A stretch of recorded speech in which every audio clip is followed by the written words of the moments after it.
ਇਹ ਫ੍ਰੀ ਵਰਸੇ ਚ ਜੀ ਜੀ। ਦਰਖਤ ਪੁੱਛਦੇ ਨੇ ਕਿਹੜੇ ਕੰਮ ਦੀਆਂ ਨੇ ਉਹ ਕਿਤਾਬਾਂ ਜਿਨ੍ਹਾਂ ਵਿੱਚੋਂ ਸੱਪ ਨਿਕਲਦੇ ਨੇ। ਵਾਹ ਵਾਹ ਵਾਹ ਵਾਹ ਵਾਹ ਵਾਹ। ਦਰਖਤ ਪੁੱਛਦੇ ਨੇ ਕਿਹੜੇ ਕੰਮ ਦੀਆਂ ਨੇ ਉਹ ਕਿਤਾਬਾਂ ਜਿਨ੍ਹਾਂ ਵਿੱਚੋਂ ਸੱਪ ਨਿਕਲਦੇ ਨੇ। ਵਾਹ। ਉਹਨਾਂ ਕੀ ਪਤਾ ਇਹ ਸੱਪ ਨਹੀਂ ਹੈ, ਇਹ ਤਾਂ ਸੁੱਕਿਆਂ ਪਹਾੜਾਂ ਦੇ ਵਹਿਣ ਹੈ ਜਿਹੜੇ ਕੋਲੇ ਦੀਆਂ ਅੰਨੀਆਂ ਸੰਨਾਂ ਵਿੱਚ ਜੰਮੇ ਤੇ ਕੱਚਿਆਂ ਘਰਾਂ ਦੀਆਂ ਖਾਲੀ ਖੁੱਲਰੀਆਂ ਵਿੱਚ ਵੱਡੇ ਹੋਏ। ਵਾਹ ਵਾਹ ਵਾਹ ਵਾਹ ਵਾਹ ਵਾਹ। ਇਹ ਵਹਿਣ ਅਸਾਂ ਬੰਨਦਿਆਂ ਪੀਲਿਆਂ ਪਾਣੀਆਂ ਵਿੱਚ ਘੋਲ ਕੇ ਪੀਤੇ, ਕਦੀ ਨਾ ਵੱਡੇ ਹੋਣ ਦੀ ਸਹੁੰ ਚਾਹ ਕੇ, ਪਰ ਅਸੀਂ ਵੱਡੇ ਹੋਏ ਪਲਾਸਟਿਕ ਦੀਆਂ ਤਰੁੱਟੀਆਂ ਹੋਈਆਂ ਗੁਰਗਾਬੀਆਂ ਵਿੱਚ।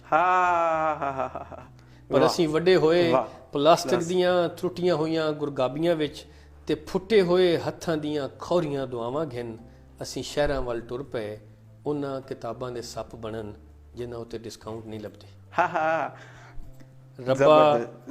ਰੱਬਾ ਵਾਸਤੇ ਹੀ ਸਾਡੀਆਂ ਮੋਈਆਂ ਹੋਈਆਂ ਬੱਕਰੀਆਂ ਦਾ, ਸਾਡੀਆਂ ਅਗਲੀਆਂ ਨਸਲਾਂ ਵਿੱਚੋਂ ਚਿੜੀਆਂ ਜੰਮੀ ਤੇ ਉਹਨਾਂ ਹਰਫਾਂ ਦੀ ਉਹ ਚੋਗ ਬਖਸ਼ੀ ਜਿਹਦੇ ਨਾਲ ਬੰਦੇ ਤੇ ਧਰਤੀ ਦੀ ਬੇਵਸਾਈ ਮੁੱਕੇ, ਅੱਧ ਮੋਈਆਂ ਬੋਲੀਆਂ ਨੂੰ ਸਾਹ ਪਵੇ ਤੇ ਜਿਨ੍ਹਾਂ ਦੇ ਗਾਉਣ ਸੁਣ ਕੇ ਸੱਪ ਨਾ ਰਹਿਣ, ਫੁੱਲ ਬਣ ਵੰਜਣ। ਵਾਹ ਵਾਹ ਵਾਹ। ਆਮੀਨ ਆਮੀਨ। ਇਹ ਤੇ ਇੱਕ ਦੁਆ ਬਹੁਤ ਖੂਬਸੂਰਤ, ਬਹੁਤ ਸੋਹਣੀ।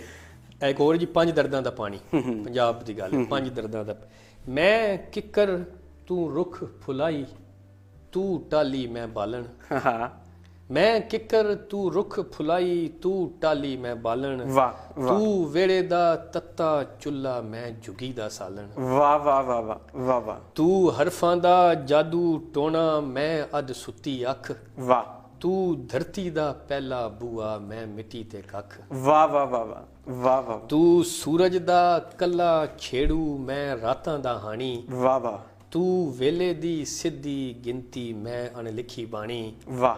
ਮੈਂਡੀ ਅੱਖੀਂ ਅੰਦਰ ਡੁੱਬਦਾ ਤਾਰਾ, ਡਰਿਆ ਡਰਿਆ ਤੈਂਡੇ ਸੀਨੇ ਅੰਦਰ ਟੁਰਦਾ, ਦਿਨ ਜਵਾਨੀ ਭਰਿਆ। ਵਾਹ। ਤੂੰ ਵੇਲੇ ਦੀ ਯਾਰੀ ਮਾਣੇ, ਸਜਣਾ ਦੀ ਮਿਜ਼ਮਾਨੀ। ਮੈਂ ਪਰਦੇਸਾਂ ਅੰਦਰ ਵਗਦਾ, ਪੰਜ ਦਰਦਾਂ ਦਾ ਪਾਣੀ। ਵਾਹ ਵਾਹ ਵਾਹ। ਮੈਂ ਪਰਦੇਸਾਂ ਜਿਹੜੀ ਮੈਂ ਗੱਲ ਕੀਤੀ ਕਿ ਤੁਸੀਂ ਚਾਹੇ ਪਰਦੇਸ ਵਿੱਚ ਹੋ ਲੇਕਿਨ ਤੁਹਾਡੀ ਰੂਹ ਜਿਹੜੀ ਹੈ ਉਹ ਤੁਹਾਡਾ ਜਿਹੜਾ ਉਹ ਹੈਗਾ ਸਾਰਾ ਕੁਝ, ਉਹਦੇ ਬਾਵਜੂਦ ਵੀ ਤੁਸੀਂ ਪੰਜਾਬ ਤੇ ਪਾਕਿਸਤਾਨ ਦੇ ਨਾਲ ਹੀ ਜੁੜਿਆ ਹੋਇਆ। ਤੁਹਾਡੀ ਇੱਕ ਨਜ਼ਮ ਮੇਰੀ ਜਾਨ, ਅਗਰ ਉਹ ਬਿਲਕੁਲ ਉਹਦੇ ਬਾਅਦ ਤੁਸੀਂ ਆਪਣੀ ਮਰਜ਼ੀ ਕਰਨਾ। ਜੀ ਜੀ ਜੀ, ਮੈਂ ਬਿਲਕੁਲ ਸੁਣਾ। ਇਹ ਮੇਰੀ ਜਾਨ। ਹਾਂਜੀ, ਇਹ ਕਿਆ ਟਾਈਟਲ ਹੈ? ਇਹਦੇ ਬਾਰੇ ਵੀ ਪੁੱਛਨੇ ਆ ਕਿ ਇਹ ਤੁਹਾਨੂੰ ਸਮਝ ਆ ਜਾਏਗੀ ਸੁਣ ਕੇ। ਮੇਰੀ ਜਾਨ, ਮੈਂ ਤਾਂ ਪਧਰਾੜ ਦੀਆਂ ਉੱਚੀਆਂ ਢੋਕਾਂ ਵਾਂਗ ਪਿਆਰ ਕੀਤਾ। ਮੇਰੀ ਜਾਨ ਆਪਣੇ ਪਿੰਡ ਵਾਂਗ, ਮੈਂ ਤਾਂ ਪਧਰਾੜ ਦੀਆਂ ਉੱਚੀਆਂ ਢੋਕਾਂ ਵਾਂਗ ਪਿਆਰ ਕੀਤਾ।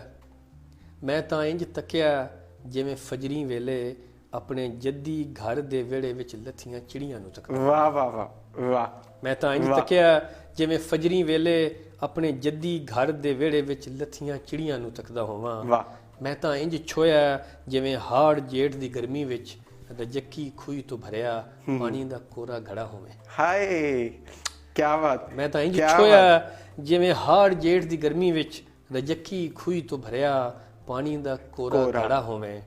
ਮੈਂ ਤੇਰੇ ਸੰਗ ਇੰਜ ਟੁਰਿਆ ਵਾਂ ਜਿਵੇਂ ਕੁਪਰਾਂ ਦੇ ਰੜੇ ਮੈਦਾਨਾਂ ਉੱਤੇ ਧੁੱਪ ਟੁਰਦੀ ਹੈ। ਮੈਂ ਤਾਂ ਆਪਣੇ ਦਾਦੇ ਦੇ ਫੋਟੋ ਵਾਂਗ ਸਾਂਭ ਰੱਖਿਆ ਤੇ ਆਪਣੀ ਨਾਨੀ ਦੀ ਕਬਰ ਵਾਂਗ ਭੁੱਲ ਗਿਆ। ਵਾਹ ਵਾਹ ਵਾਹ ਵਾਹ ਵਾਹ। ਮੈਂ ਤਾਂ ਆਪਣੇ ਦਾਦੇ ਦੇ ਫੋਟੋ ਵਾਂਗ ਸਾਂਭ ਰੱਖਿਆ ਤੇ ਆਪਣੀ ਨਾਨੀ ਦੀ ਕਬਰ ਵਾਂਗ ਭੁੱਲ ਗਿਆ। ਇਹ ਕੀ ਹੋਇਆ? ਇਹ ਤੁਸੀਂ ਗੌਰ ਕਰੋ ਕੀ ਹੋਇਆ। ਇੱਕ ਪੈਟਰਨਲਿਸਟਿਕ ਸੋਸਾਇਟੀ ਹੈ, ਉੱਥੇ ਦਾਦਿਆਂ ਦੇ ਫੋਟੋ ਹੁੰਦੇ ਨੇ। ਬਿਲਕੁਲ ਬਿਲਕੁਲ। ਨਾਨੀਆਂ ਦੀ